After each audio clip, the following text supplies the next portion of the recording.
Welcome back to another episode of Key Factors Podcast. I'm your host, Mark Jones, and we are powered by ReviewMyMortgage.com, the largest index of mortgage programs in the nation.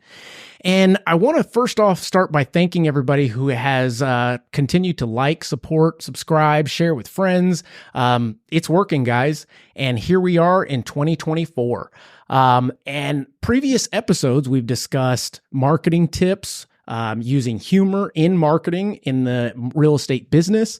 We've talked about realtors under fire, basically. We've talked about the crash of 2024, but now that we've made it to 2024, it's time to talk about business planning.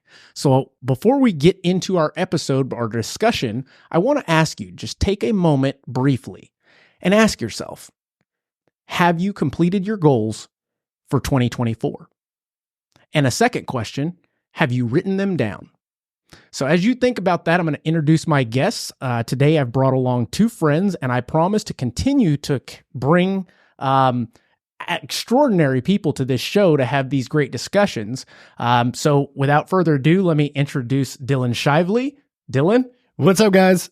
So my name is Dylan Shively. I'm the owner of James Warren Group. We're a credit management company. We help people understand how credit works, help them build it, how to leverage it to their benefit, fix it if there's a problem. I mean, we got a whole lot. We could get into it later, but one of my goals for today is to make sure that I don't make it much about me and more about the people. So I like keeping the intro short. Plus, I don't even like talking about myself that much. It's all about you, boo. And my second guest, AJ Reygadas. AJ, how's it going? Good, man. Thanks for having me again, bro. Absolutely. I appreciate it. It's been a minute. So it has been a minute. Yeah, We've been busy, thank you. and that's not a bad thing. Yes, sir. So if you could tell us about yourself, because we've got folks, and luckily because of the audience, we're starting to reach past Texas. We're starting to reach all over the United States, and I'm getting inquiries. Thanks for bringing that guest upon, etc. But I want to make sure that these folks know who you guys are and why they should listen. So thanks for that, man. What's your story, man? Yeah, pretty much been in the business for a little over 13 and a half years. Broker owner of First Choice Realty. 2 months from now, it'll be 3 years that we've been open and operating. Congratulations. So, yeah, man, it's been a journey. Yeah, it's been a journey. But yeah, 13 and a half years in the business. Got in 2010 and experienced that recession. So, it's funny how we've kind of dabbled a little bit before we started about, the 2024 potential crash. So yeah, it's going to be interesting to talk about. Absolutely. So, the reason why I have these two gentlemen on the discussion today is they're both business owners like myself, and a great deal of planning must go into what we do on a daily basis, weekly basis, and an annual basis. And sometimes we even try and forecast further than that.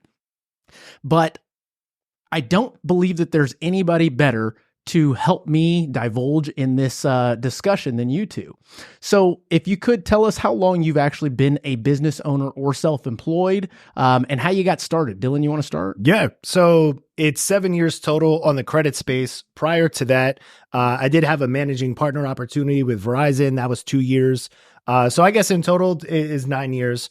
But focusing more like on the credit side, how that really happened was I became my own first customer. Okay. So from transitioning to car sales, which was the last job I had, going into the ownership for Verizon, there was investment, obviously. And then I learned about payroll, and there was a thing called P&Ls that I've never saw before. And I was like, oh man. So the profit time was cool because I'm like, oh, I get my piece. Mm-hmm. But then when the losses came and I'm like, hey, we didn't sell shit. And they're like, yeah, but they still got to get paid. Yeah. And we still got consignment and we still have. And I was like, what the fuck is this? Yeah. See, I said fuck already. But anyway, so so I was on the Verizon side. I was learning a lot. And I would say that was my first big boy business in a sense. Okay. So I learned how to manage people, how to lead people, how to direct people, really because I learned it was the people business. It's the people in the walls and the people that come in. Yeah. So you have to learn how to adapt and how people think and gain their trust and do the right thing. And so then I carried that over to the credit side because in Q4 of retail, it's always super slow. Absolutely. And I started like losing a lot of money, maxing out cards, and I tried hiring a company and it was debt relief. It wasn't credit repair. I didn't know the difference. Sure. And short version, they screwed me over. I paid a lot of money. They made all these promises and I was like, shit, this fucking sucks. And I'm in a bad, situation. Yeah. So I went to Facebook like any other good consumer would do. And I bitched up a storm about it and told everybody about the experience. And it didn't change anything. And I'm going to say it was probably like 2 months or so after that, where like I was on this whole kick of like, I'm going to ruin their shit. I'm going to whatever, you know what I mean? Going to Twitter. Yeah. Like just going hard, going super hard. And I realized, it was about 60 days in where I'm like, all right, I kind of got my frustrations out, but I'm still in a bad situation. I still got to do something about it. Yeah. So that's where I became my first customer, started dabbling in, started taking courses, started learning, and I was my own guinea pig. And then fast forward to now we help tons of people. And I realized the big thing for me was how to get specific, but keep things simple and easy to digest. Sure. Because it's not a, common thing that's talked about in a certain level of depth. Sure. So, and every situation's unique. So I have to still learn even today. Yeah. I'll come across things where I think I've heard everything. Yeah. And then there's this one new situation and I'm like, what the fuck? Yeah. So then I go back and I learn, I apply what I know. And then I'm like, let's figure this thing out together. So, Sure. yeah, man, it's crazy how fast the time has gone. Yeah. And Constantly adapting, constantly leaning into those curveballs. Yeah. Well, also understanding this, that as soon as you think that you know everything, the world's Shit going to check you. changes. Yeah. And they're gonna be For like, real, man. oh, you think you do? And you get humbled really quick. That's Yeah. true. And you're like, oh shit, I've learned to just forever be a student and go with more of an open mind. I've even adjusted from originally moving here, being here 3.5 years, how we first were and did things versus now is even completely different. Absolutely. Again, because I'm just learning and adjusting and making sure that I can be the servant that I said I'm obligated to be. That's right. Because evolution doesn't go backwards till the asteroids come.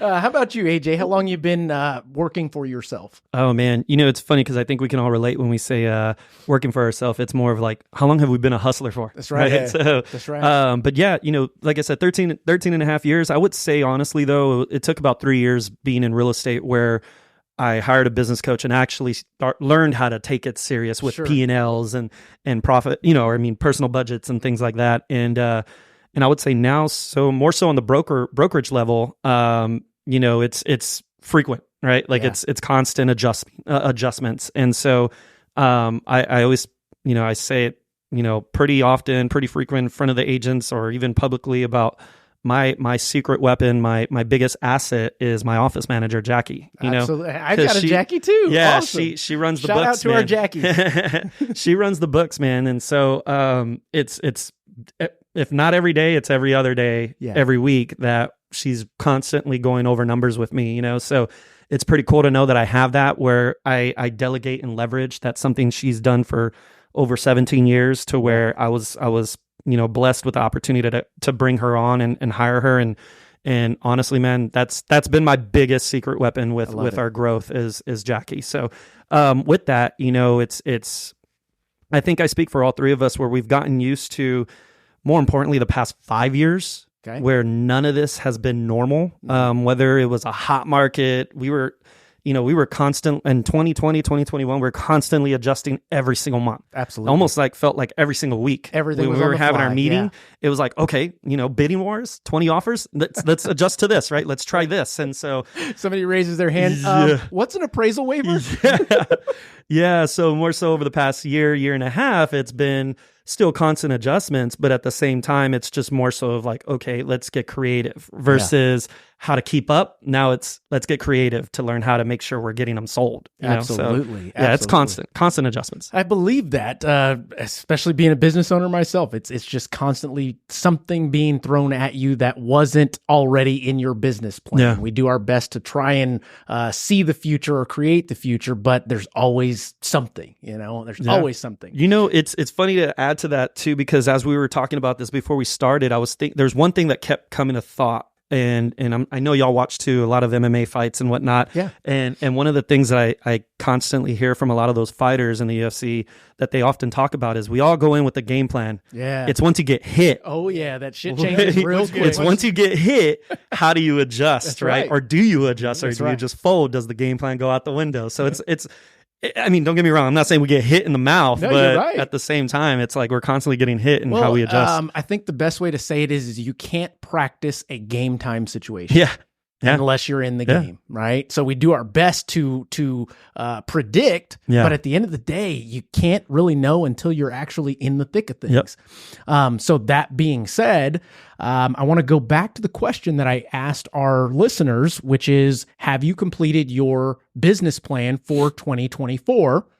And if you haven't, those that are listening, watching, that's okay.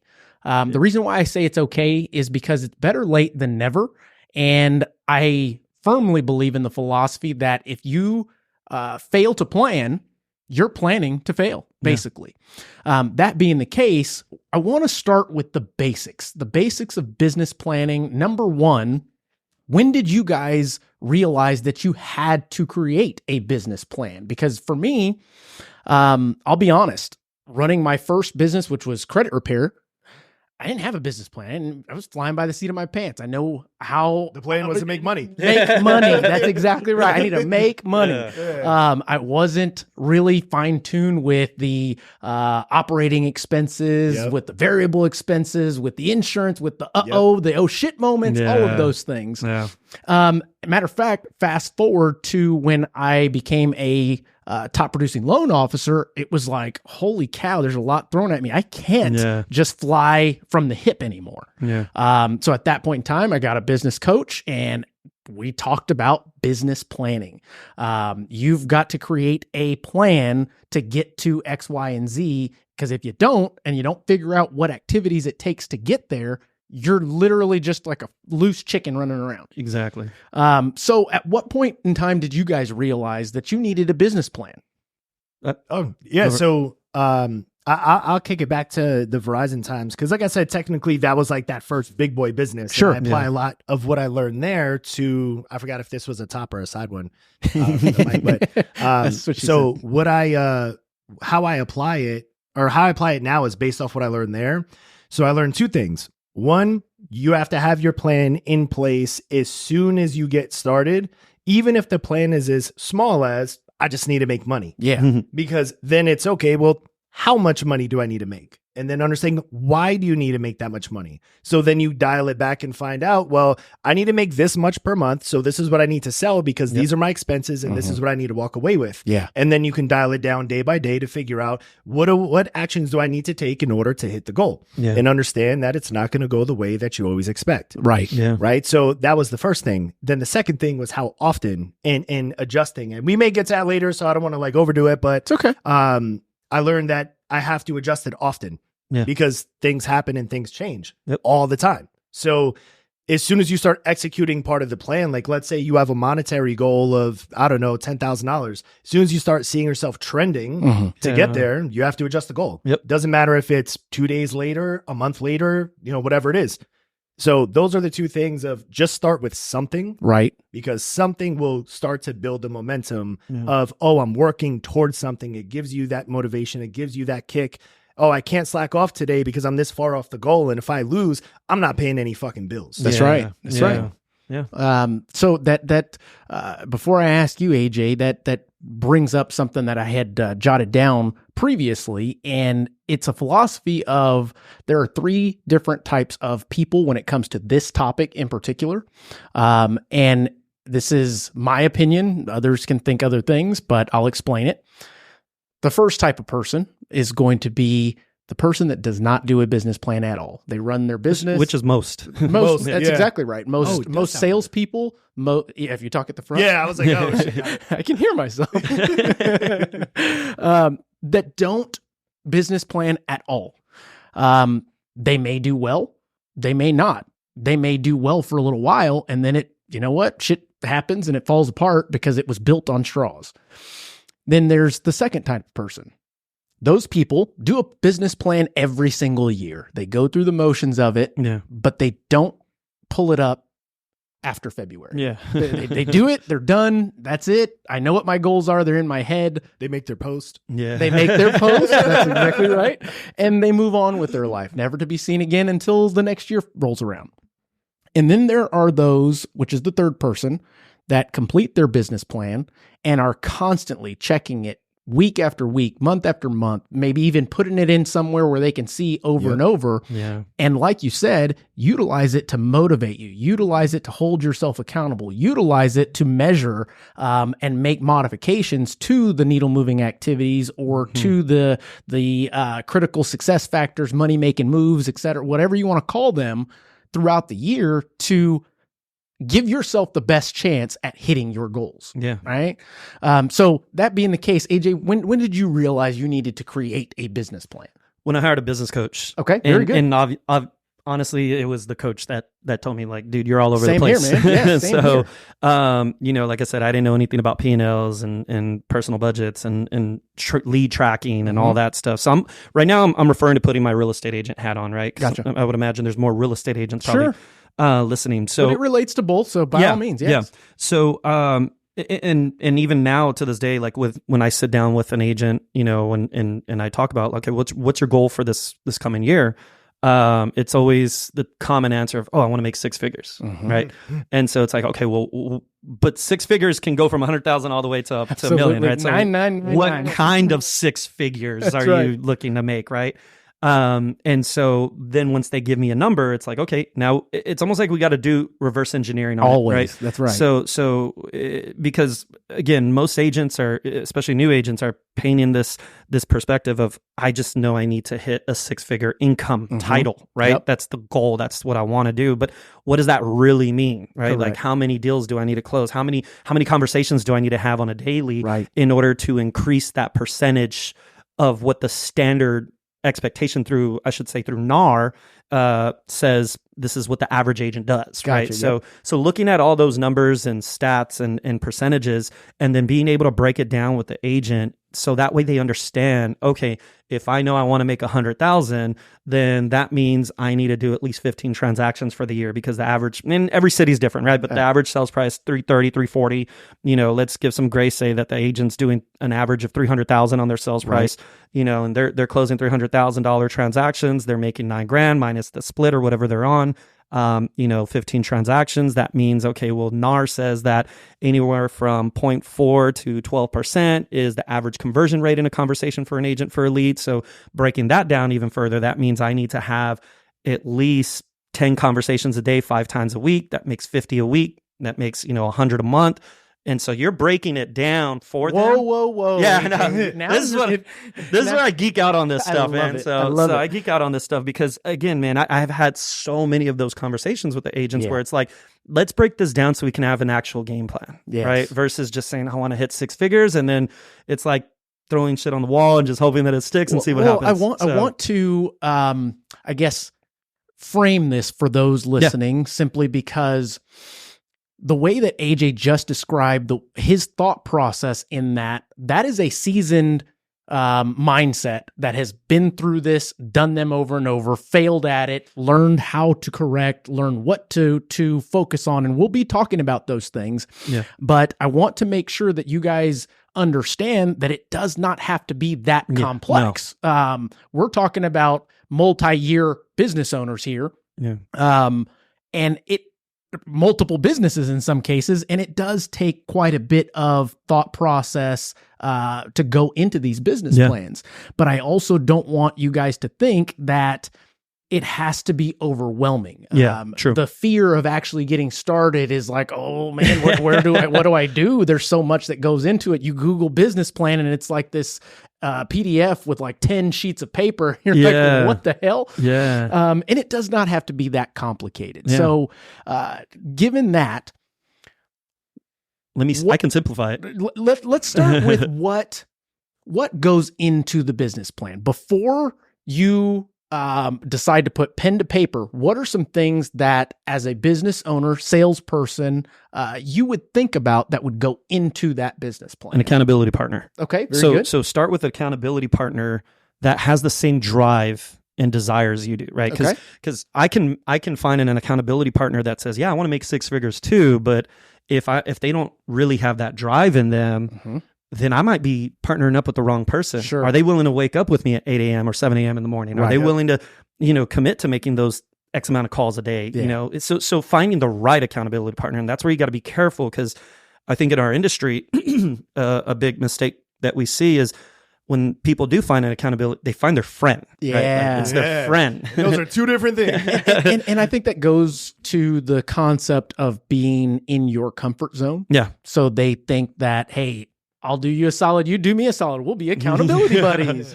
Let's go have lunch. You going to the gym this morning? No. Okay, me neither. Yeah. But yeah, I do think that is a great way to start. What else? What are some things that would go into that? Well, just to comment on what he said too, I think a big piece of it is understanding when you were choosing who to pick, the one thing to point out is the friend, like you said, is going to give you the break. Mm-hmm. Yeah, that's true. And if you pick a friend, then you're already in your current circle of influence, and you're usually flocking to the people that you're at a similar temperature to. Yeah. Correct. So how are you going to get further if they never got further because you're already associated? So, Now, am I saying you shouldn't be friends? Or absolutely not. No. But we're just saying pick a different person. So I like explaining some of the how. It's like, here's what you need to do. Yeah. My brain immediately goes to, okay, well, if I'm somebody who's never heard that before, how do I do it? Sure. Yeah. So the how is the person that's not light years ahead of you. Mm-hmm. It's finding the person that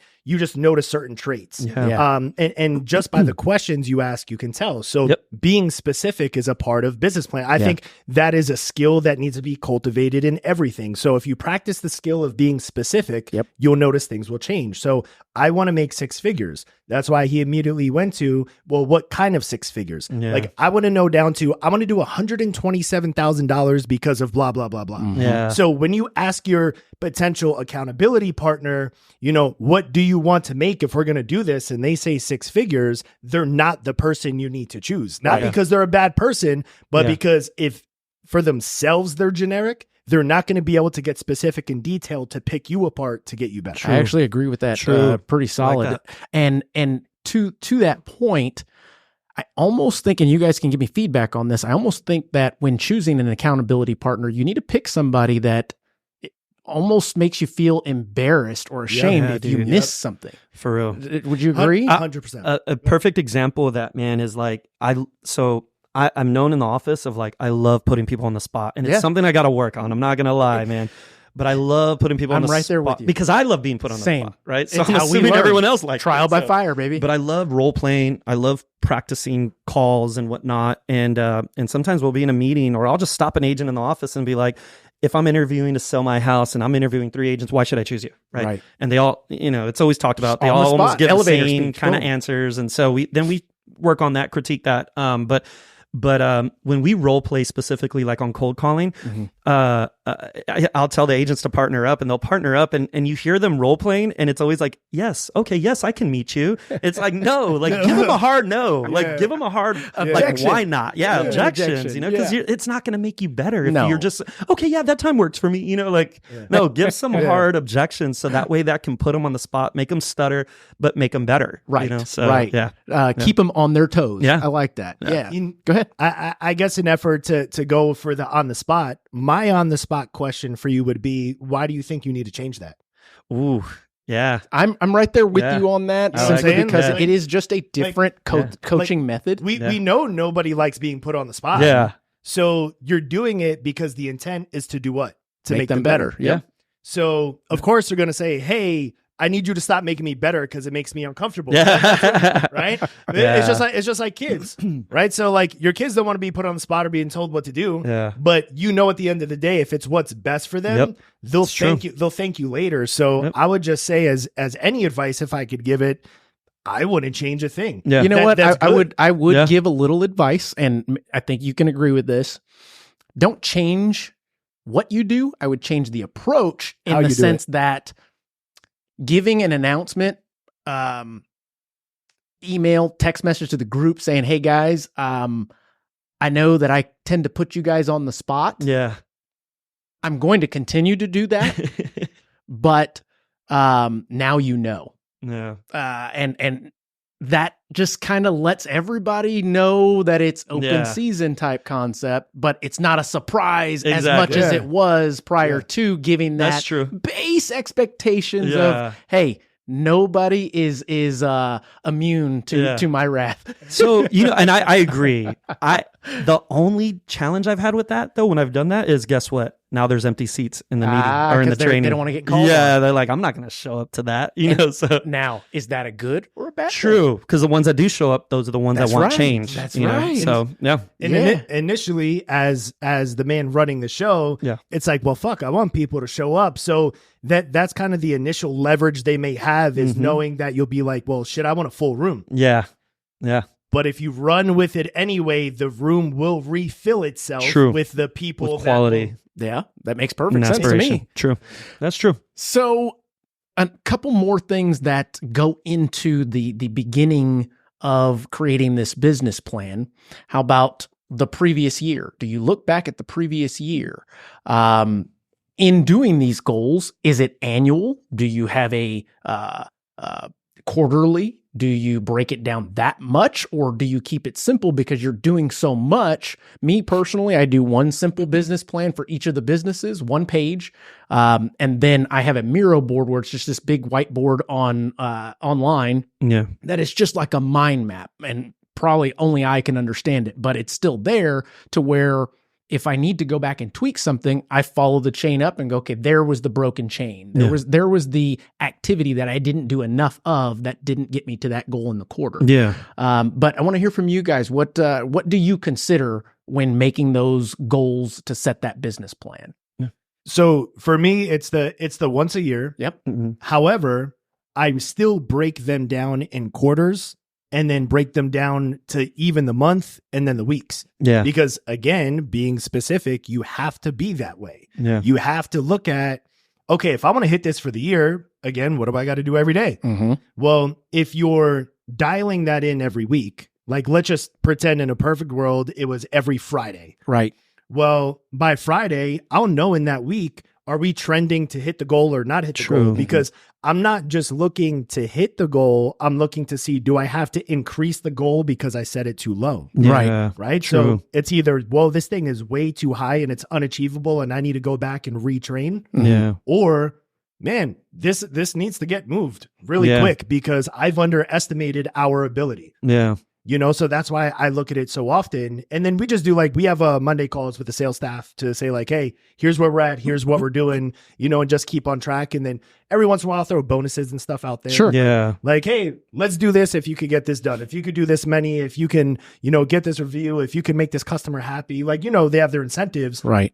Because also for people that work for you, you need to set goals for them because they're not going to do it at the same capacity we are. Mm-hmm. And one last thing is I make sure that I explain the why we have the goal. Absolutely. So I think that was a big missing piece for me in the beginning years, Yeah. where it's just, let's make the money, hit this goal, hit this goal, hit this goal. Well, a lot of people are driven by certain things. Yeah. They're not all driven by money. They're not all driven by the same True. things. Very true. So it's well, how can I then adjust the goals, understand the person, and then put my goals along with theirs to show a collaborative effort?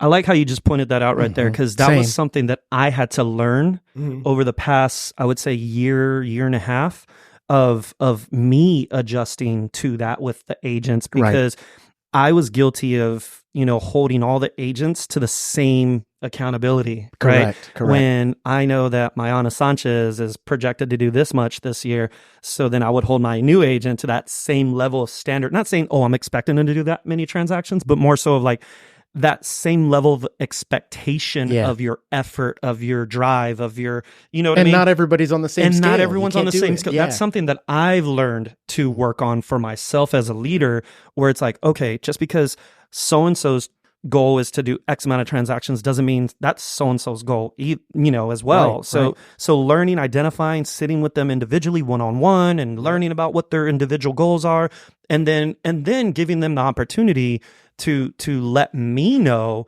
that, hey, if you want me to hold you accountable, let me know, right? Because I've had quite a few of our agents that have reached out to me in the past few days, right? Coincidentally with the new year, and saying, bro, I really want you to hold me accountable this year. I need to make this much. I need to do this much. And I'm like, cool, thank you for telling me, because now that I know, just be open to it, right? Absolutely. And so, so go ahead. I was just going to say, perfect example is last night. I shared what she wrote in her story, Ana Sanchez, where she had I don't want to say a bad day, because she had a closing yesterday, but she had a tough day. Okay. She had a learning day. a learning day.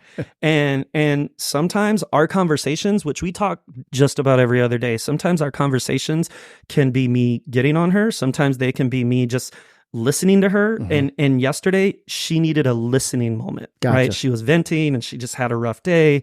And I could tell she beat herself up. And so I sent her a text afterwards after we talked, because we talked like 4 times yesterday. She was going through it yesterday. And at the end of the day, I sent her a text and I'm like, look, at the end of the day, you're a badass, right? Like you're known for being a top producer for a reason.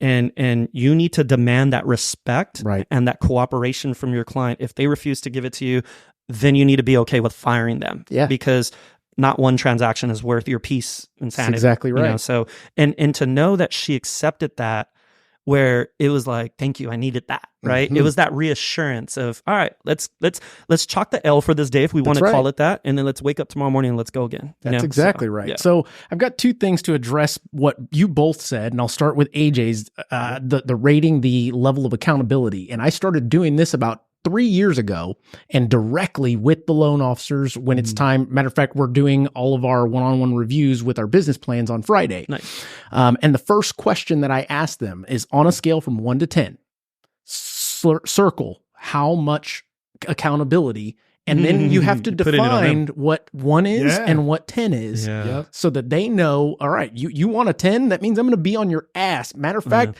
I really don't want to be a 10. You know? You sure you want this 10? Exactly. I don't know if I have time for a 10. That's funny. But that sets the clear expectations. And when they go through and circle that number, that's now kind of a contract in their mind that any quarter we can refer back to it and say, this is what you set the expectations for me. So would you like to update that? Or are we still on that same train because you seem to be getting upset that I'm getting on your ass? Why are you picking on me? Right. And then the second thing, which essentially is the first thing, kind of like Simon Sinek said, you start with why. Right. And on the simple business plans that I give out, it's 1 page for the loan officers. It starts with 4 goals. And out of those 4 goals, I have them pick 2 that are personal goals. And then I emphasize the reason why I had you pick 2 personal goals, whether it was income and a trip, or income and I want to buy an investment prop, or something along those lines that's personal to you, is it almost creates a annual why. Even though we work for our kids, we work for a better life, etc. That's our big why. You've got to have something that drives you constantly that is not necessarily a long-term goal. If it's a long-term goal on an annual business plan, it feels like you're never going to get there. I mean, the idea behind these annual business plans and setting goals is to actually hit them. Yeah. Now, most people in general don't actually hit their goals. But that's okay. If you set the goals, at least you know what you're working towards. You know what you need to correct the next year, all of that jazz, to make those adjustments and have a better opportunity at hitting those goals. Not saying that you're going to guarantee to do it, because to each their own and everybody's different. And then the last thing was, and I think you mentioned it before, is being realistic. If I've got a loan officer that tells me I want to make $100,000 this year, okay, great. I'm looking at your W-2 from the previous year and you were at 30. How the hell are you going to make a $70,000 increase? And I'm not upset with you. I would like you to back into these numbers to make it make sense, because it should all make sense when you add up the frequency of needle moving activities, the magnitude at which those activities equate to dollars. It should all make sense. You know, well, I'm going to make 5 calls a week, and out of those 5 calls, every single one of them is going to be a slam dunk. That's just not realistic, right? I think that is a big part of why people fail in creating these, is they're not realistic and honest with themselves first, right? So that's just a couple of things to get started for those out there. Let me see. What else do I have on the agenda? I'm like playing with this. I'm going to figure it out, because I was originally focused this way. Matter of fact, spin it all the way around one time, the opposite direction. The whole thing. Yep. Oh, because the wire. Did that really do it? Yes. Yeah? Oh, shit. It's like originally I had it for here, but then I remembered that was there. But then I'm like, I don't want to be like talking to here and ignoring. So now spin it to where this thing is like pointed at your mouth. Like that? And what's funny? Now you sound like Barry White. Oh, turn off the lights. Hey. So the funny thing is when I go to edit these, even if you're like that, it actually cleans up the audio. Oh, really nice. Well. All right, good. You're good. Nice. Yeah, you're good. All right. We got that AI shit. Yeah. So a couple of additional topics, and these are things that I've gotten from other podcasters. I've gotten them from other business owners. But a lot of the business owners that I speak to start with 6 things that they usually touch on each year with their annual business plan. And I'll name those things and we can talk about them. So we've got your financial goals. Okay. You've got your family goals, business, health, personal development, and your spiritual. If somebody is an atheist, well, they only have 5 to work. Okay. The moon and the stars. That's it. So that being the case, I think that is very important to create, let's say, a diagram and put a percentage from 1 to 100. What percentage or how do you feel about these categories currently? Yeah. And then that will kind of tell you what you need to focus on. And if, a lot of folks out there say that you've got to work towards balance. I personally don't agree with that, simply because it's an unrealistic expectation at the start. Yeah. It's like telling somebody to become the best multitasker. It's like there's no such thing. Thank you. So the concept behind it is taking these buckets and ensuring that the things that you want to focus on, because it's going to be different than everybody. There's nobody out there that should tell somebody you need to have X amount of percentage focused towards your family, X amount focused toward, hey, you know what? Last year, I didn't focus shit on my health, y'all, but this year I'm stepping it up. Right. Yeah. If I am, for example, starting a business startup company and it takes a lot of my time, I've already had the conversation with my family that I'm going to be pulled away a lot this year. Setting those expectations. Setting those expectations. That doesn't mean that my life is imbalanced. It's just my priorities are shifted so that I can have a better life for my family, et cetera. Yeah. And having that conversation for them to know that, I think is super key, because those of you that are married, have a significant other, have kids, things of that nature, it's tough to take away time from them in general. For it doesn't matter what. Yeah. But go ahead. I was going to say, man, that you nailed it right there. I mean, I think the biggest challenge for every relationship, whether you're in a boyfriend, girlfriend, or partner, or marriage, or whatever it may be, boyfriend, boyfriend, partner, whatever it may be, the biggest result to a breakup, to a divorce, is lack of communication. That's right. And so, and financials, but also lack of communication. And so when you're able to set those specific expectations up front with your partner, then that kind of sets the tone of, at least it's like, hey, I warned you, I prepped you, right? And hopefully you've picked a partner that already understands what they've bought into with you, right? So it shouldn't come to surprise, because we've already established that when we first met. Yeah, 3 years in, you're just like, God, you work a lot. Yeah, exactly. But I mean, I'm a perfect example of that, man. Like I talk about it a lot. It's been a minute since I've done a class, but when I would open up with my classes, I would always talk about, like, hey, I'm the perfect example of starting real estate and not doing it the correct way, right? It resulted into the engagement of my daughter's mom and I ending many years ago, because I was so invested into the business of just becoming somebody in it. Success. Success. And so that ultimately resulted into, us splitting, because I was 7 days a week of real estate, right? So you're right on that. I also agree. You're touching on probably one of the best coaching call I've ever had with my business coach, which was about 5 years ago. And it was called The Wheel of Life. Okay. Which are the same components that you're referring to right there. And I'll never forget that conversation that we had, because he was like, AJ, there's nothing that I can teach you at this point on how to sell real estate or new ways, strategies, any of that. He was like, you already know everything you need to do. Now it's just about me holding you accountable, right? Mm-hmm. And so he had said to me, he goes, I want to focus on something new with you. It's called the Wheel of Life. And he did a pie chart, right? Okay. Of each component of my life, right? Business, financial, spiritual, relationship with my kids, love life, whatever it may be. And every week when we had our coaching call, we always started off with that. And he would ask me each question on the pie chart of, okay, from a scale to 1 to 10, 10 being best, 1 being lowest, where are we at with your financial situation this week? Where are we at with your love life? Where are we at with your spiritual life? Where are we at with your kids' relationship, right? Right. Whatever I scored the lowest on is what we would focus our call on. So many times our calls weren't even about real estate. Right. They were about my family, my kids, my love life, my spiritual, right? Or my financials. And his thought process, which made sense, was if I can help you attack what you're struggling on the most that week, it will help clear your mind up to focus better on business, right? Because you're right. We're never going to be able to ace balance, right? That's what we're always going to shoot for, right? But we're never going to be able to ace it.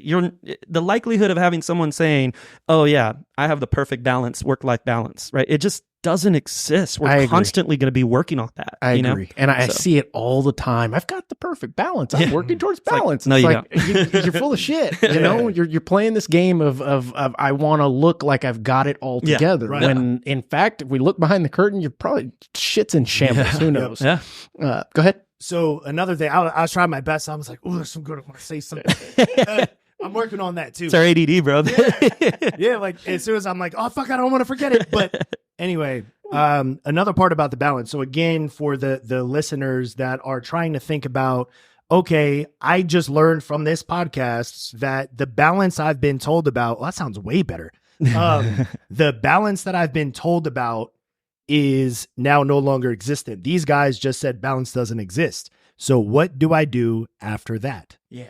Well, the answer is we look at balance the wrong way. Yeah. Yes. We're trying to measure it day by day or week by week. So it's like, okay, today I wake up, I'm going to do 2 hours and 37 minutes with my kids and 2 hours and 38 minutes with this. And so they try to break it up day by day. I personally believe that where the balance does exist, if you want to hold on to that as a measurement, is the overall lifespan of when you live. So from the day that you're born to the day you die. If you measure balance in that way, then everything we're saying makes sense, because there's going to be seasons where you're going to be 3 months into where you barely see your kids, you barely see your spouse. Right. And again, expectations and whatever. So if that is set, somebody who doesn't operate like that is going to say you're imbalanced. You work too much. But I'll give you a perfect personal example. So when we moved here, it's been 3.5 years now. We went hard every day for the whole almost 3.5 years. November and December, if anybody took notice, no classes, no events, no nothing. It was 60 straight days of no work, and it was just us and the kids, right? And so who can take 60 straight days off right now? Right? But it's because I imbalanced myself for a long period of time. I set the expectation for the kids to say, we're going to do a Christmas where it's 60 straight days. So all in November, all in December, where it's no work or anything. It's all you guys. Yeah. And we did that. Now, Nice. I will applaud you, number one, for actually doing that. But the bigger applaud is what you've done thus far that allowed you to do that. And I think that's super important for people to know is, can anybody just take off 60 days? Sure. But what will go by the wayside by you doing What's that? the result? What's the result? What is the impact of that on your life, on your business, on sure, your family is going to be super strong, and by day 60 they'll be kicking your ass out. So I'm here.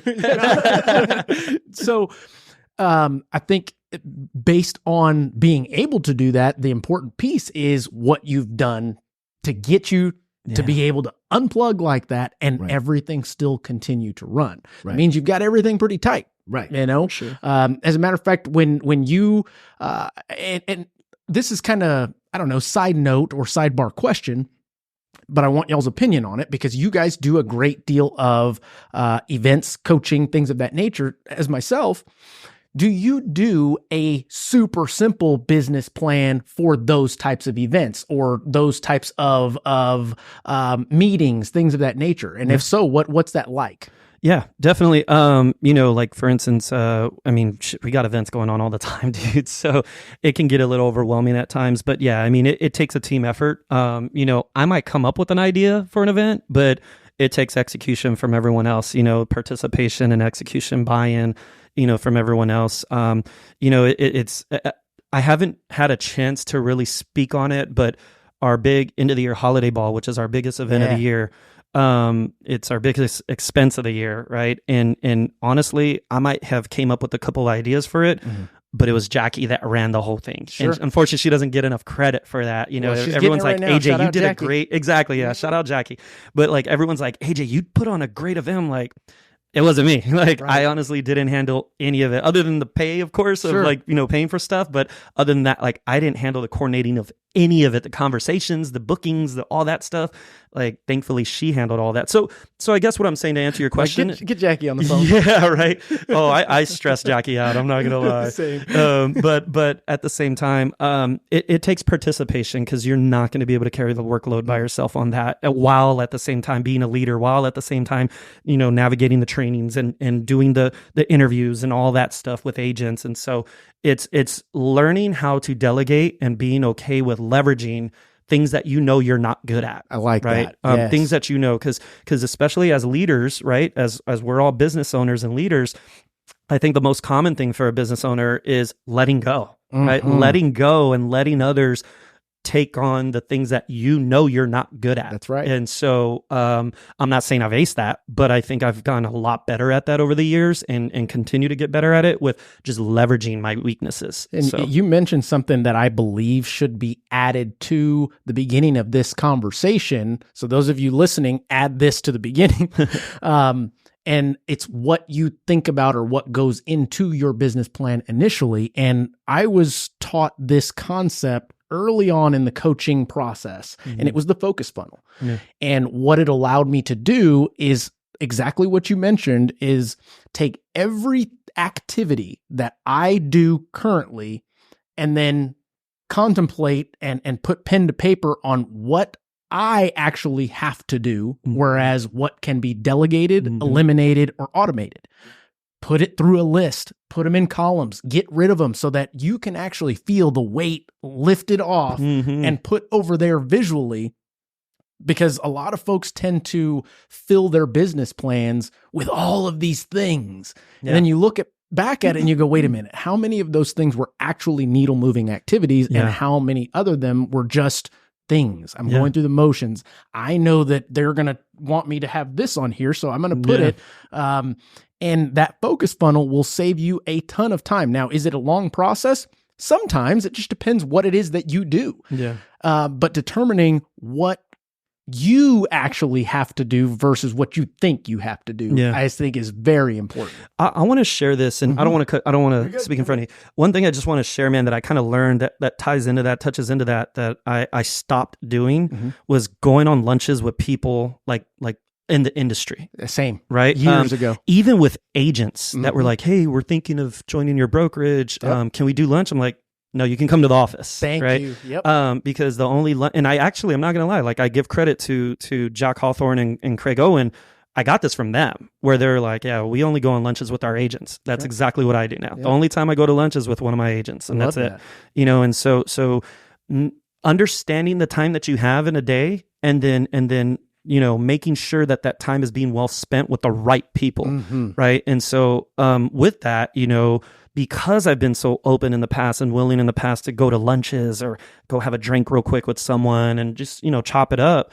Now I think the adjustment I'm working on that ties to that is getting those people to understand that, hey, don't take it personal. It doesn't mean I don't like you anymore. Right. It just means that I need to be more cautious with my time now, because I need to continue to focus on my people. Definitely. Right. And so that's been a big adjustment that I do give credit to Craig Owen and Jack Hawthorne on, that I've learned from. Solid mentors. Yeah, absolutely. Yeah. So that being the case, I've got a couple more questions that I want to ask you guys, and then I want to get into a little bit of failures that most folks out there encounter along this path of or road or journey of creating a business plan and all that jazz.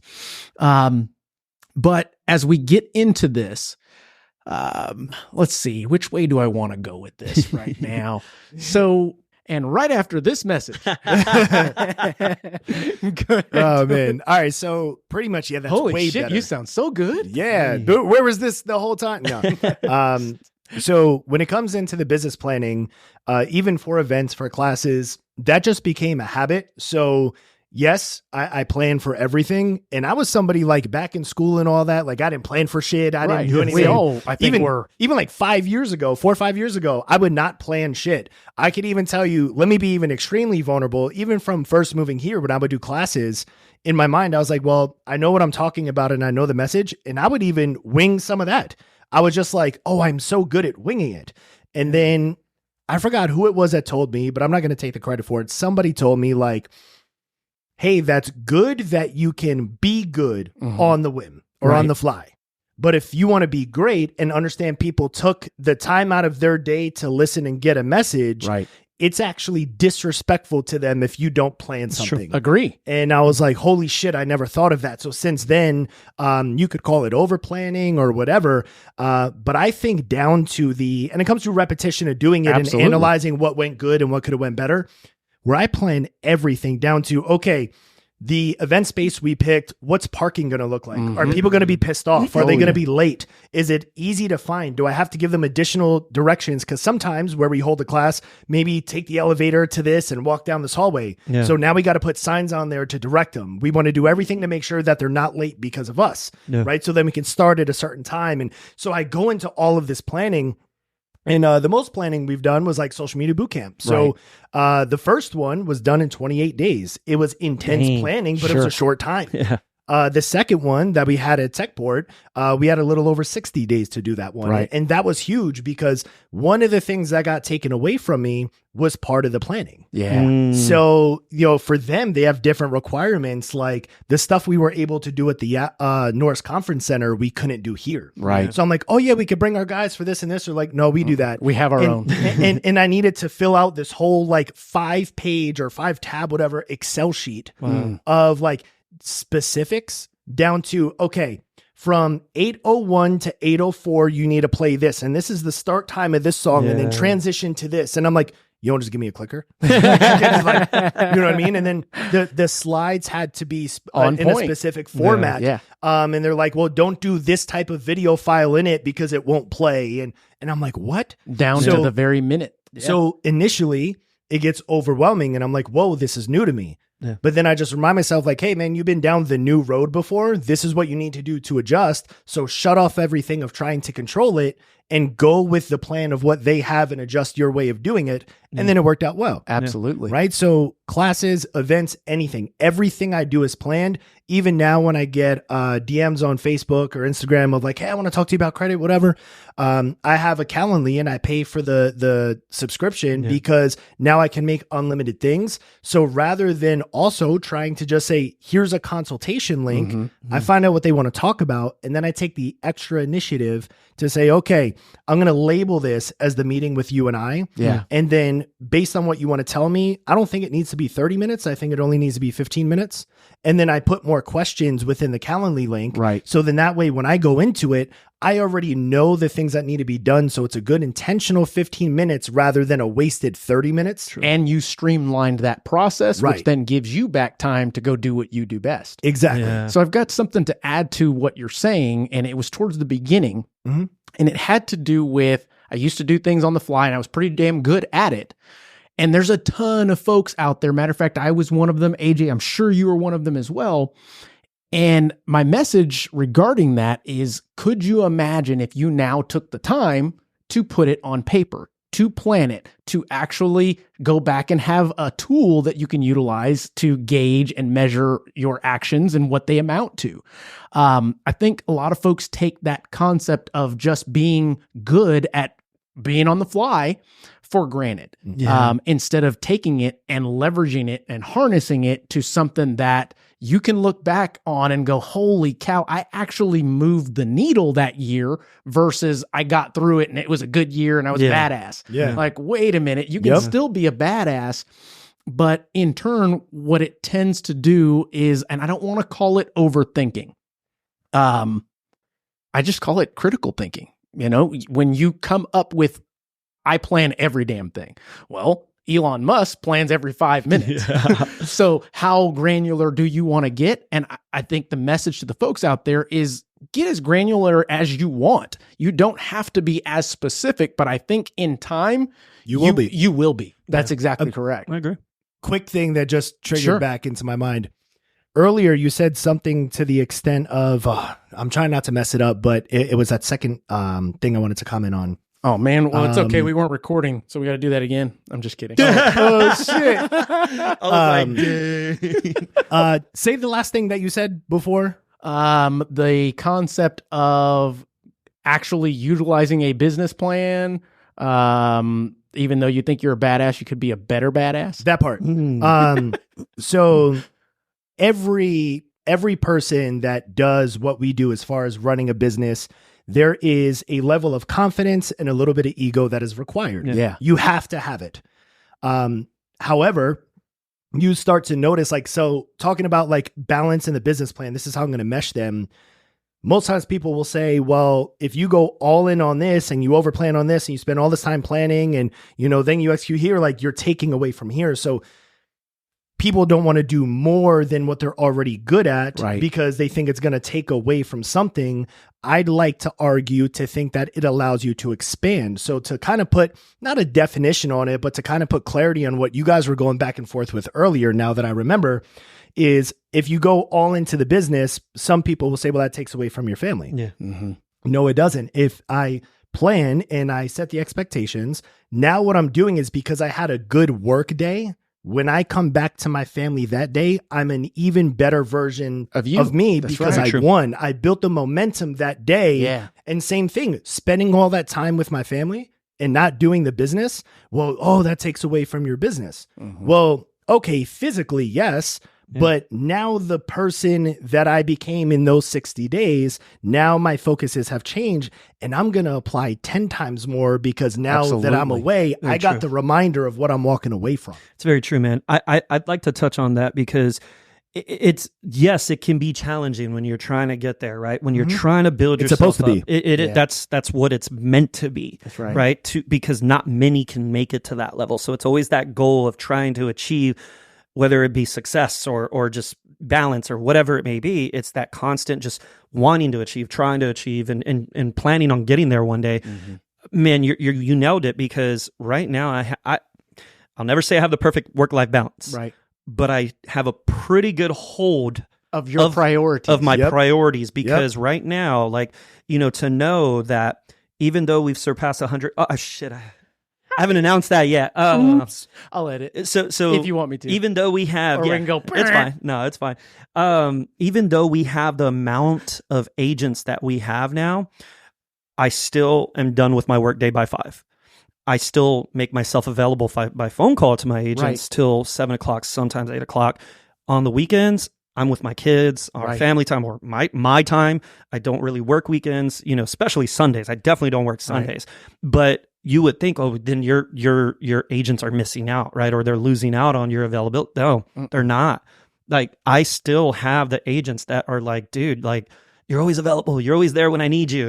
I don't have complaints of, you're never available. You're never in the office. No, dude, you just have to develop that structure and then stick to the schedule. But then more importantly, understand, you nailed it, your priorities, understanding your priorities and sticking to them. Right. Now, let me ask you, was the being off by 5, not working Sundays, things like that, was that one of your goals?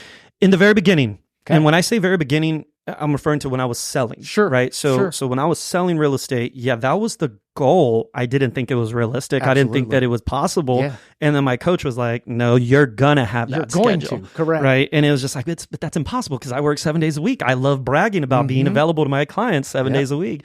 When in actuality, it's all about setting proper expectations in the very beginning. And when you set those in the beginning versus in the moment, then your clients will respect you. Absolutely. In the moment, they're not going to respect you, because now they're going to feel like you're just not making them a priority. No, I agree with that. So, So you're right, though. So I want to just quickly touch on the basics of just what goes into a simple business plan, because I personally utilize a simple one-page business plan initially, and I encourage everyone to have a one-page simple business plan.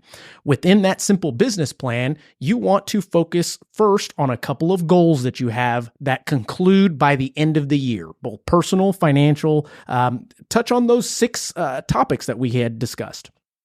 Then you want to list off the needle-moving activities. Some call them critical success factors. Some call them money-making moves. You can call them whatever the hell you want, but they're things that you do personally, verbs, you actually do them, that amount to closings, amount to revenue, amount to sales, something along those lines that not only are activities, but are activities that can be gauged. You need to have a frequency on them, whether it is, example, open house, 1 per week. Great. You measured that. And then you look back a month later, 2 months later, and you go, okay, did anything amount to that from this?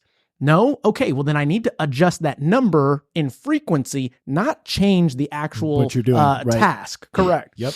So in my simple business plan, I also have one target focus for all of those. And most of the time it is motivation or focus or something along those lines that keeps all of those different factors in place. Key factors? Key factors. There you go. Lastly, I've got a list of projects that need to be done before the end of the year that not necessarily are income producing, but they lead to income producing factors. That is as simple as the business plan should be. Then when you have an accountability partner, it allows you to not have to just rely on yourself, because let's be honest, we're human. It's not easy to be consistent. It's not easy to hold yourself accountable. It's just not easy to human these days, you know? Yeah. So having an accountability partner is totally something that I would recommend as well. So what I'm also going to do is I will drop a link to the simple business plan for you guys in the comments, in the description, whatever you want to call it. It's a nice nugget. Yeah, absolutely. And I empower you guys, reach out to me or any of these guys, but definitely at the beginning of the year, every January, I do one-on-ones with realtors, with brokers, other lenders to go over the simple business plan and how to do it, because let's be honest, you probably haven't yet, and that's okay. So that being the case, package that sucker up. I want to ask you guys a couple of questions personally with your businesses and what you do. So the first one, how much weight do you put on your future goals from the previous year? Is it super important? Is it something that you just look back, you learn, or do you gauge this coming year based on last year? So I look a lot at last year, not just in the financial aspect. So something I may have said it once or twice over time, but it's not something that I really pushed hard. For the people local here, they know that we have staff. Right now we're at 49.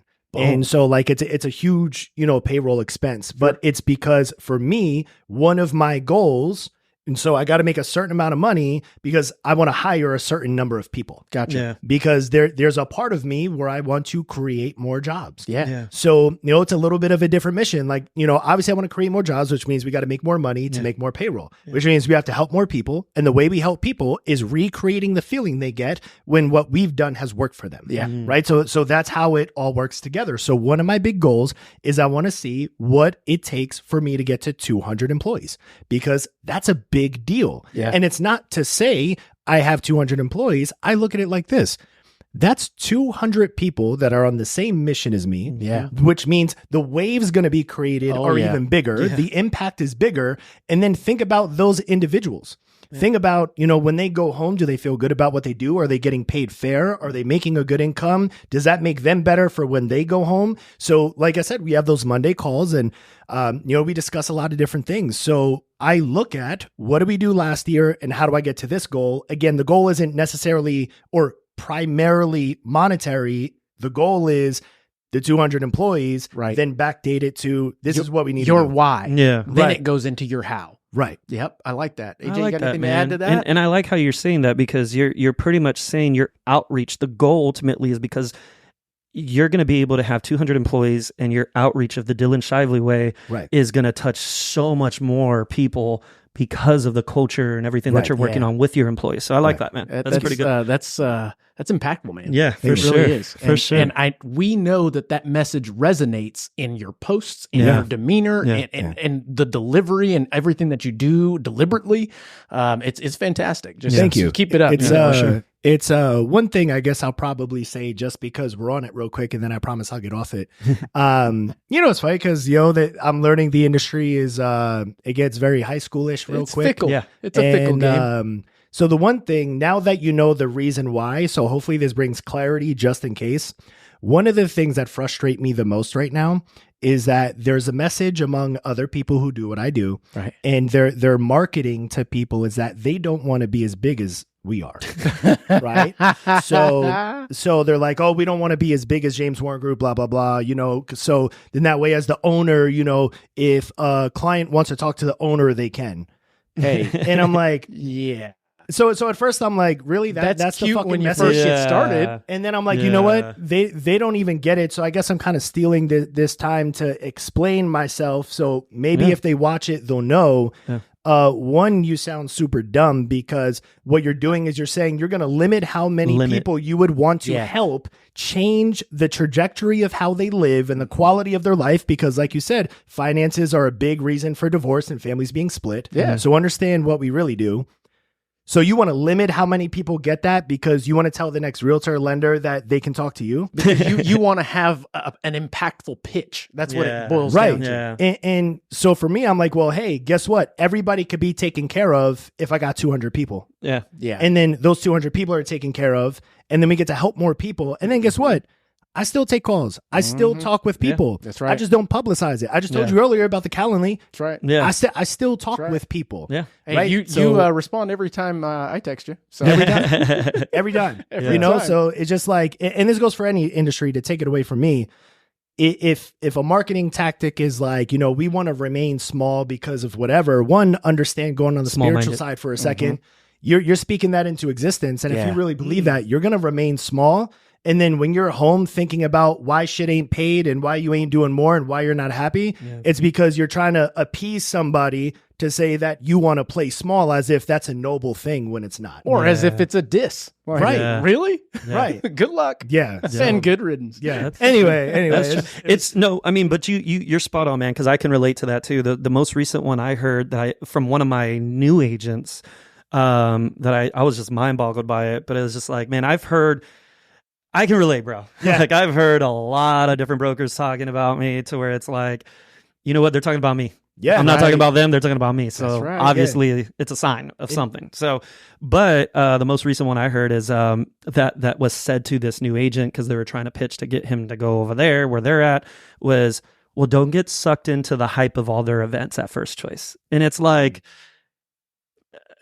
I would have me being me. I would have said, you know what? Can you explain that? Yeah. Can you break it down? Yeah. You know what? Here's a piece of paper. But draw me a diagram of what that looks like. But this is specifically why I've been very vocal and open about, like, everyone's invited to our events. Right. Even other brokers are invited to our event. Absolutely. I don't see this as competition. I don't see it as, I don't want them to see what I publicize everything we're doing. Like, I take pride in seeing other brokerages or big teams that are implementing what we do. It's cool. It's like, the way I see it is, we're creating a certain level of standard now, right? And that's how it should be. And a lot of people are catching on and implementing good, and those are the ones that are not talking trash. I agree. The ones that are implementing they're not talking trash. I want to make that very clear. Yeah. But yeah, I saw that and I was like, well, first off, I told my agent, I was like, you've been to a few of our parties, events already. We're not a party atmosphere. No. Right? Like, we only have 3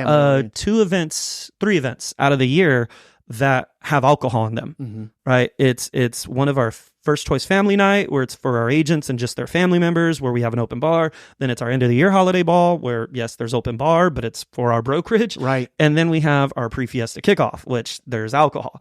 Other than that, our first Fridays don't have alcohol at them. They're family friendly, right? Yeah.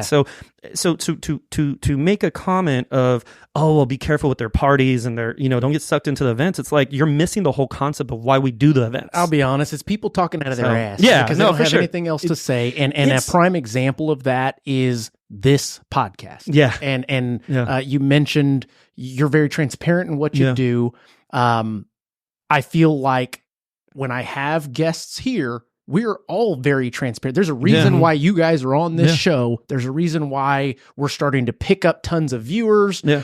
We're getting tons of support. It's, mind you, I've been doing this for 2 years now. Yeah. We're on episode 68 today. That's awesome, bro. So before it was Millennial Market Talk. You got it. So that being the case, matter of fact, you were one of the first guests on that one. Yeah.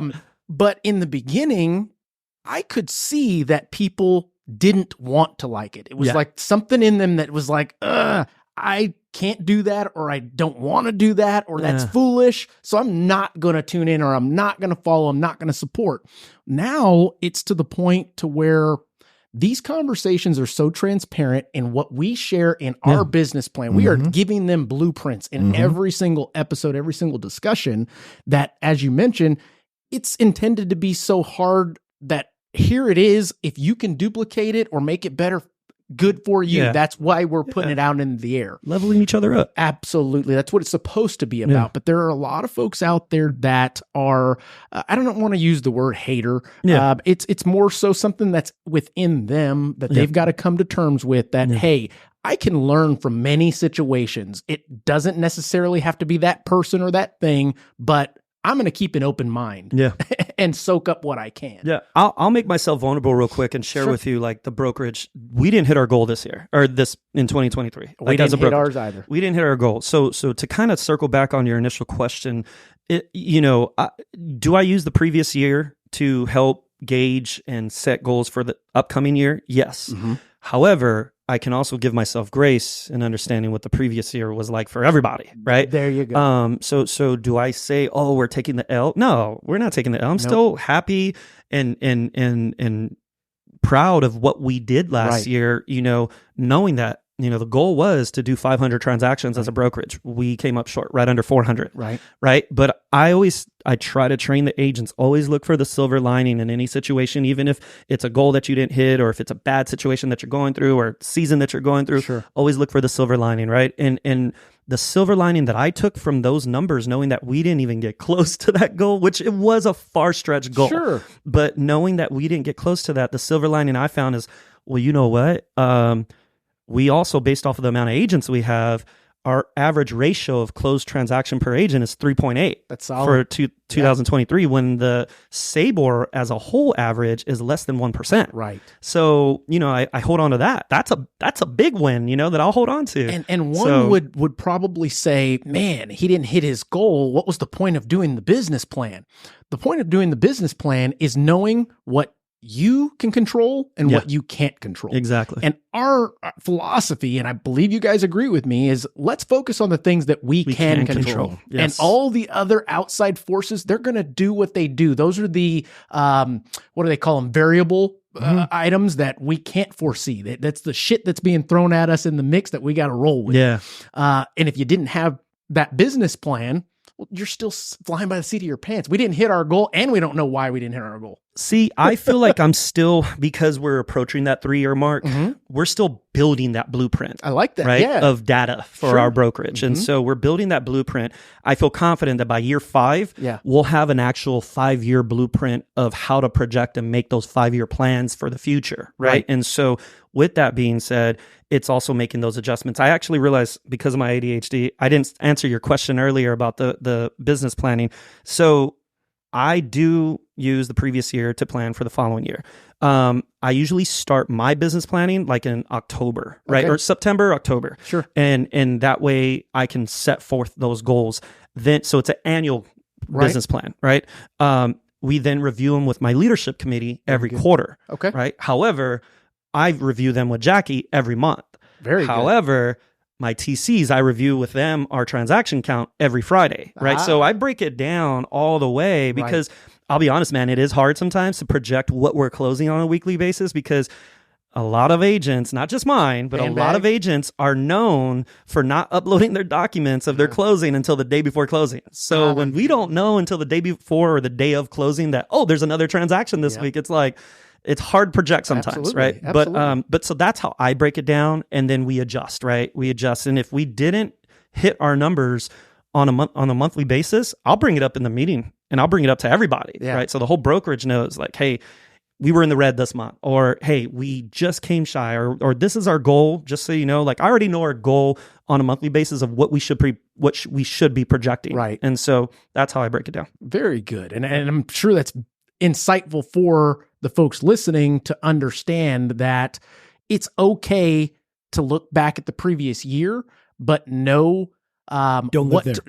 Yeah, exactly. Know what to look at and what not to. Yeah.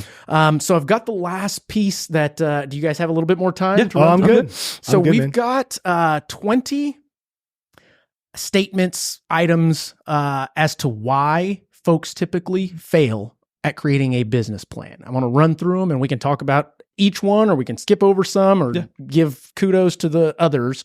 JC, would you flip over to that other awesome screen? Boom, it worked. So on your screen, guys, you can see what we are looking at now.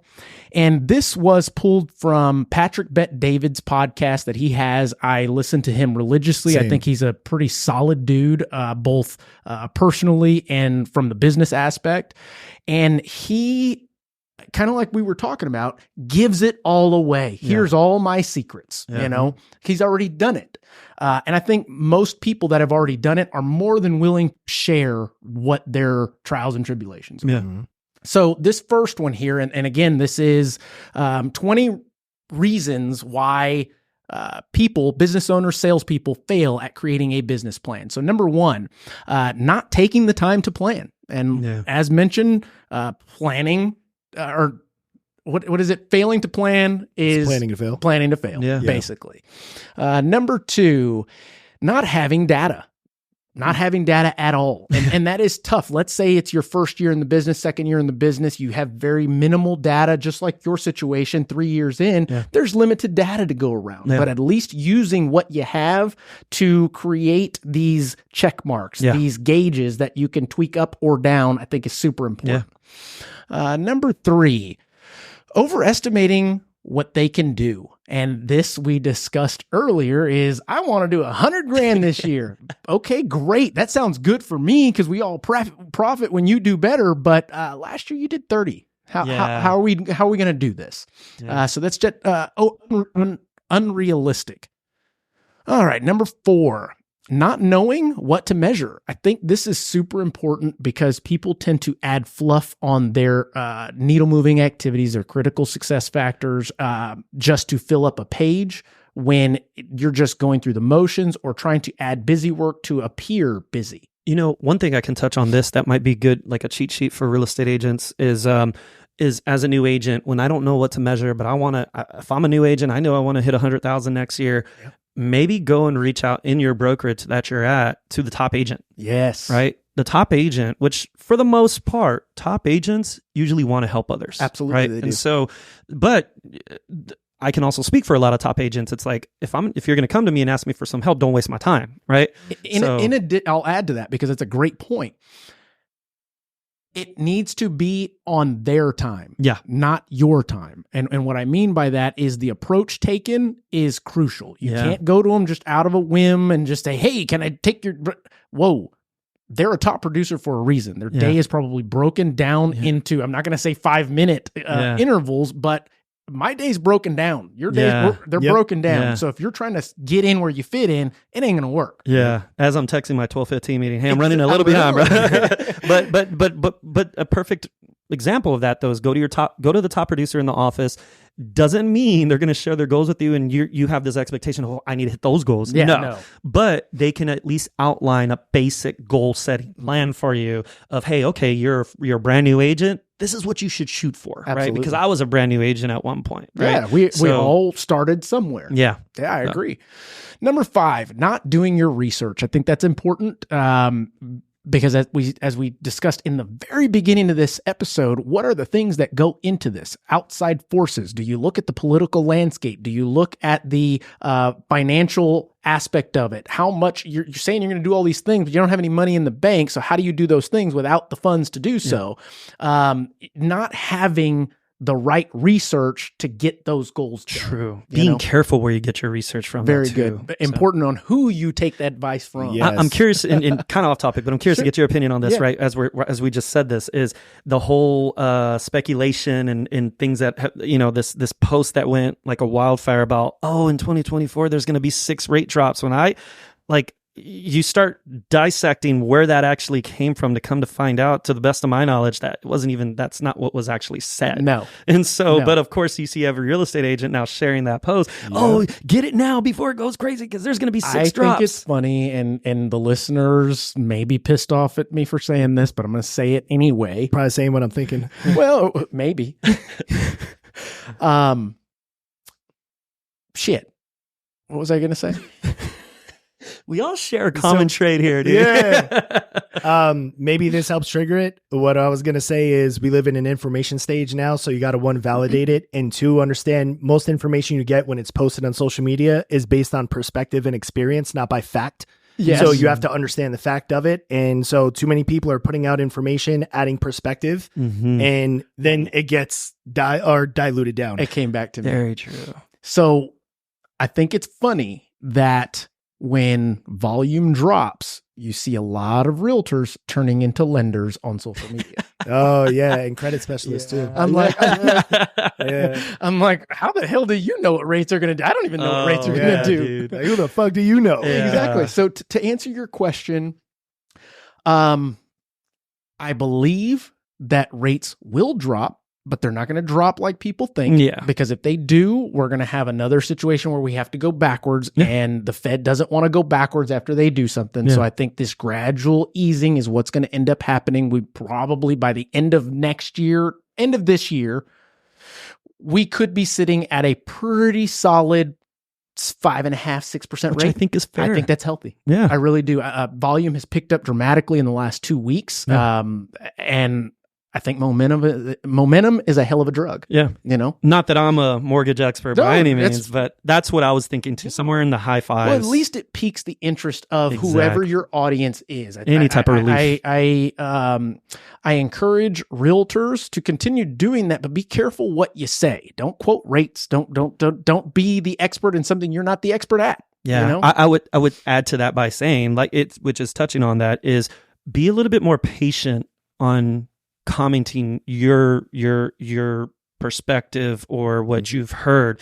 I've gotten better at that, right? Where it's like, okay, this is the new, what do you call it? The new news cycle, right? The new news cycle for the week, to where it's like, I might read it, I might look into it a little bit, but I'm not going to be so quick to share it or comment on it and say, hey guys, this is what's happening. Just because you saw it on your feed doesn't mean it's true. Exactly. I would also like to add this. So understand, some of the things I hear, and again, not a real estate professional, I'm not a real estate agent, nor a mortgage broker, but being involved in real estate and understanding how it works, I think those are the external things that really fuck people up. So for example, I agree. When rates are high, now they're going to blame their lack of production by the high rates. Or their broker.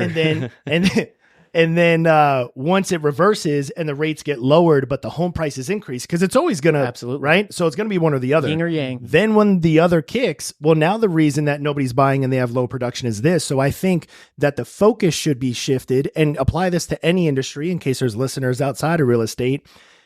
You can be aware of what's happening, but don't allow it to dictate, because you start to tell yourself a story. Again, you then speak it into existence. You start believing. If everyone is saying that rates are high and nobody's buying, well, then you start to buy into that. And then you stop doing certain things because you assume rates are high and people are stop buying. But the reality is this. People are growing their families. People are getting divorced. People are getting job changes, which are the things that will never go away. So someone's always going to need to buy and someone's always going to need to sell. And they're continuing to procreate. Right. For all I know. Right. So what happens now is, if you allow yourself to fall victim to the perspectives and experiences and the opinions rather than the facts, right, that's what steers you wrong in the business. So I agree. be aware, but don't be obsessed, because once you start believing that story, it's going to show in your production. That's true. That's our biggest opponent, I think, in sales in general, not just real estate, but in sales in general. Our biggest opponent is creating that mentality of a victim-based mentality. Yeah. Right. So, yeah. All right, so let's move on to 6, and I'm going to run through these pretty quickly for time purposes. Number 6, not learning new skills. That's my biggest pet peeve. And I think this is something that a lot of the old dogs are refusing to get on board with, which is AI and optimization, technology, streamlining. It's going to make you better, but no, I'm scared of it. I'd like doing things the old way. Well, guess what? All your customers are doing the new way now. Yeah. Number 7, not having enough cash. I talked about this. You need to make sure that you're being realistic with those. Yeah. Number 8, not preparing for the worst case scenarios. Yes. All of the many things that you can think of that could happen, there's always more. Yeah. Yeah. And just a simple statement on that. When you're planning, it's like, oh, here's all the good things. And then you get temporarily motivated because you've already pictured yourself at the destination. Right. Yeah. And then you don't take into account, perfect example, like a house, like a new build. Yeah. When you walk through it, oh my God, look at this beautiful house. But if you were to go through it, you would notice, oh, that's cracked. Oh, the tile is bumpy. Bust out the blue tape. Right? Yep. Yeah. So blue tape, essentially your goals. Don't, I like that. don't live tape in is the, put that on a shirt or something. But that's the idea, just don't live in the, oh my God, this is all the things that are going to happen. Understand that worst case scenario, I'm going to go broke. How long can I go broke for? How can this happen? What if everybody turns me down? Where's my next list of people? Yes. And then you focus on the things that build that. I like that. Number 9, not knowing how to incentivize. I think that's important, especially for leaders that have employees or I was just going to ask for clarity on that. Yeah. Was that? So that's basically, once you set a goal for yourself, make sure you understand what accomplishing that goal looks like. Make sure you understand what the milestones to accomplishing that goal looks like. Yeah. And those that are in leadership positions, make sure you're painting the picture for your students, for your folks that you're coaching. Can I add one more? If you want to. If you just heard that and you're like, well, I'm not a business owner yet, I'm aspiring to be, or I'm just doing it by myself, I don't have employees, so this doesn't apply to me. You're wrong. So everybody is a leader, because you could be the leader in your household. Your kids watch you. So it's pretty much leading by example. Yeah. So again, things that your kids do are caught, not taught. Right. You could try to teach them whatever, but they're going to catch on to what you do. Yeah. Do as I say, not as I do. Right. That don't work. They're going to do it anyway. So That's right. You can be a leader, whether it's in your marriage, your relationship with your kids. So if you're thinking like, well, I don't have employees, this doesn't apply to me. Hopefully you're still listening and didn't fast forward it, because there's at least one person. Sometimes it could even be your parent. It could be whoever. There is one person in your life that looks up to you. Yeah. So you're the leader in that situation, whether you know it or not. So just assume it's everybody around and hold the standard. Facts. Yep. All right. Number 10, not cutting the fat. That's a tough one for many folks, myself included, especially this past several years. Yeah. I'm going to run through the rest of these pretty quick. Number 11, asking small thinkers for feedback. I think that is a pretty heavy one right there. That's the looking at the haters and giving them any kind of weight to what you're doing. Very true. Most of the haters are fat anyway. So. Focusing too much on the competition. Yeah. When the competition, and I'm going to add to that, when the competition should just be you. Yep. Yep. Number 13, letting competition intimidate you. Again, look in the mirror. If you're ugly, you're still ugly. Number 14, not planning with a calendar. I think once I started using a calendar personally, it changed my life. Yeah, same. Advice to many, you use it, I use it. I don't know if you do. I do. Get yourself a Calendly account and send it out so people can use it. The issue is when you have something like that, a tool like that, and you don't actually use it. Stop asking people when's a good time to meet. Send them your calendar. Let them pick. Yeah. Okay. Number 15, not knowing who your next recruits are. Moving on.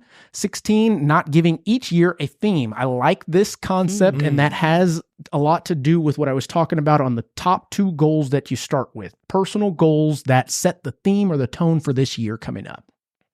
17, not having their next 5 moves in order. Now, Patrick Bet-David wrote a book about this. I haven't read it just yet, but I'm sure that is super impactful. Number 18, going into the year with the wrong partners. You touched on this 100%. Accountability partners. 19, not doing business plans with their team. I think this is important for folks to understand that if you are coaching a team, you got to be on the same page. But if they don't know what your goals are and how you're going to achieve it, how the hell do you? How do you guys get synergy? It's just something to think about. Number 20, keeping their business plan a secret. And I think that's the biggest one and probably why he finished off with that. The intention of all of this stuff is to share with other folks over there, especially... Let's see here. You can. Well, that's pretty much like how I mentioned earlier. I told you specifically what the goal was. Yeah. You know what I mean? Sometimes when you share goals, so you'll know the small thinker versus the big thinker, like the visionary, whatever you want to call it. Because the smaller minded people, which is okay, right? It's not like everybody's got to be a big visionary, whatever, right? It doesn't make that person bad, but you can tell by the response. Absolutely. Like, it's like, oh, I'm going to do this. And they're like, you're going to what? Yeah. And understand that none of that stuff is personal. That's something I've had to work on, is understanding not taking things personally, understand that it's a them thing, it's not a me thing. Yeah. If they don't think they can do it, they're genuinely curious on like, well, I don't think you can do it either. It's not because they're saying fuck you to me. It's because they're already playing themselves down and say, well, I can never accomplish something like that. So how are they going to do it? Yep. Right. Yep. No, I totally agree. Especially with the concept of when somebody says, hey, take it easy. Slow down. Don't work too much. I've had that happen in a. You don't know me, fool. Yeah. I had that happen in a couple of relationships just in this year. Like obviously professional relationships, and that we don't even talk anymore, and they're still doing the same shit. Makes sense. Damn. So I'm going to close this thing off. But before I do, I want to ask those that are listening, viewing, that if you got anything out of this, make sure to share it with a friend. Go to our Apple Podcast page, leave a solid review. Those things mean so much because we're not spending money in marketing for this. This is intended to, like we talked about, to give you as many blueprints and perspectives as possible from experts in our field. So before we close it off, you guys have anything that you want to add? I think there was a ton of nuggets in this discussion for the folks listening to now tune out and go put pen to paper and actually put their business plan to work. For sure. I can start off with saying, I'm working on being more vocal about my vision. Of course, a lot of the agents in the brokerage, or all the agents, should know what the vision is for First Choice, or for First Choice Realty. I was trying to get away the whole session without saying the name of the brokerage. I don't like to make it about the name or the brokerage. The vision that I have for my brokerage is that, well, let me ask you too. National listeners or viewers might not understand this, but with y'all two here being local, when you hear of the brokerage and the name Phyllis Browning, what's the first thing you think of? In my opinion, old school. Okay, okay, give me another one in a positive. Okay. Which I'm not saying that's not positive, but you're correct. you are right on that. Sophisticated. Sophisticated. Okay, what else? Accomplished. Mm-hmm. Seasoned. Yeah. Seasoned. It's more of a upper echelon luxury, yes. Right? Or even use the word standard. Yeah. Now there's a yes. So I've always admired Phyllis Browning. Sure. Especially when I was getting my license. Mm-hmm. I remember that was the first brokerage I looked into because I was like, oh, they're the luxury, right? Correct. And how did I get in? I'm going to be completely honest with you. How did I get influenced into real estate? $1 million listing. There you go. It's so funny how once I got my license, though, I never watched another episode of that thing. Because I'm like, this ain't true. It is fake. But Phyllis Browning, of course, it's a prestigious luxury brand, local brand. Correct. Not a national brand. No. But she has made that brand for her brokerage where when you first think of them, you think of prestigious, you think of luxury, right?